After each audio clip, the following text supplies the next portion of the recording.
भवे भवे यथा भक्ति पादयोस्तव जायते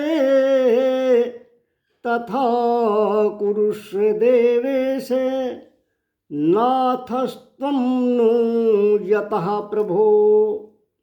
भक्तों, भागवत जी की कथा में आगे चलते हैं। जब भरत जी ने गूढ़ तत्व ज्ञान की बातें किया,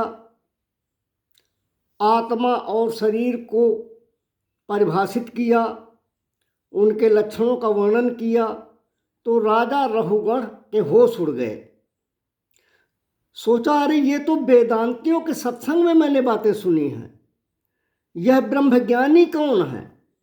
जब राजा रहुगण ने पालकी से नीचे ध्यानपूर्वक भरत जी को देखा तो कंधे पर जनेऊ दिखाई पड़ा। रहुगण ने समझ लिया कि ये परम ब्रह्मज्ञानी है कोई। बहुत बड़ी गलती हो गई। तुरंत पालकी से कूदे राजा रहुगण और भरत जी के चरणों में साष्टांग दंडवत हो लिए। और रहुगण बोले, कस्त्वं निगूश्चरसि दुजाना बिभर्षि सूत्रं कतमो वधूतः कस्यासि कुत्रत्य इहापि कस्मात् क्षेमाय नश्चेदसिनोत शुक्लः। अब रहुगण पूछते हैं भरत जी से कि महाराज आप कौन हैं। आपकी वाणी में बहुत ही अद्भुत ज्ञान छिपा है, आपकी वाणी बहुत गूढ़ है, आपके शब्दों में बड़ा आकर्षण है, आपने मेरे हृदय को आनंदित कर दिया है। आपका जनेऊ बता रहा है कि आप कोई ब्रह्मज्ञानी ब्राह्मण हैं। महाराज, मैं संसार में किसी से नहीं डरता, किंतु ब्राह्मणों से मुझे बहुत डर लगता है। ब्राह्मण से द्रोह, ब्राह्मण को क्रोध व श्राप का परिणाम बड़ा भयानक होता है। भगवान शंकर जी ने भी कहा है, इंद्र कुली से मम शूल विशाला काल दंड हरि चक्र कराला। जो इन्हें कर मारा नहीं मरई विप्रद्रोह पावक सोज रही। राजा रहुगण कहते हैं कि हे महाराज, कृपा करके अपना परिचय बताइए। जड़ भरत जी ने कहा, राजन, हम हैं तो ही ब्राह्मण, पर घबराने की आवश्यकता नहीं है। हम बहुत खतरनाक ब्राह्मण नहीं हैं।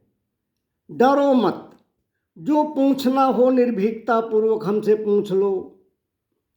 रहुगण ने कहा, महाराज, अभी अभी आपने कहा कि ना तो मैं मोटा हूँ, ना मैं पतला हूँ, ना मैं छोटा हूँ, न बड़ा हूँ, न जवान हूँ, न बूढ़ा हूँ, न जन्म लेता हूँ, न मरता हूँ, न मुझे कष्ट होता है, न मुझे हर्ष होता है। ये जो बातें आपने कही, ये मेरी कुछ समझ में नहीं आई। देखिए महाराज, किसी ने चूल्हा जलाया, उस पर बटलोई रखी, बटलोई में पानी भरकर चावल डाल दिए, तो जो अग्नि का ताप होगा पहले तो बटलोई को गर्म करेगा, फिर जब बटलोई में ताप पहुंचेगा तो बटलोई का ताप पानी को गर्म करेगा,